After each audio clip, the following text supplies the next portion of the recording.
Bonsoir à tous et bienvenue sur France 24. En titre ce soir, Kiev qui est la cible d'attaques intenses de drones la nuit dernière.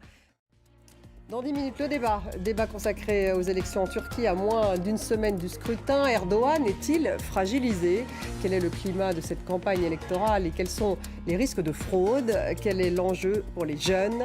Voilà toutes les questions que nous poserons à nos invités, 19h10. Kiev a donc été la cible d'attaques intenses de drones la nuit dernière. Il y a eu également un certain nombre de civils tués dans les régions d'Odessa et de Zaporijjia, dans le sud du pays. Le directeur général de l'Agence internationale de l'énergie atomique a quant à lui prévenu que la situation autour de la centrale nucléaire de Zaporijjia était devenue potentiellement dangereuse, a-t-il dit. Les autorités pro-russes ont d'ailleurs commencé à évacuer les habitants des zones voisines, alors qu'une contre-offensive ukrainienne se prépare. Noémie Roche. Et en France, comme chaque 8 mai, le président commémore la victoire des forces alliées sur l'Allemagne nazie pendant la Seconde Guerre mondiale. Après avoir descendu les Champs-Élysées, rendu hommage à Charles de Gaulle.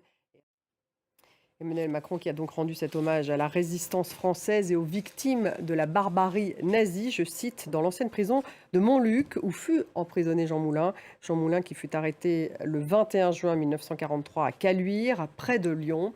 Son portrait avec Florent Rodeau. Actualité au Soudan où c'est la 4e semaine de combat. Les discussions pour un cessez-le-feu piétinent. Elles piétinent en Arabie Saoudite entre les émissaires envoyés par les deux généraux soudanais. Ces négociations pourraient se limiter à dégager des corridors pour l'aide humanitaire. Une aide humanitaire qui arrive sur la côte Est, à Port-Soudan. Le Qatar fait d'ailleurs partie des pays qui participent à cette aide. Thibaut Franceschet. Actualité en Inde, l'État du Manipur, au nord-est du pays, fait face en ce moment à de violents affrontements entre communautés.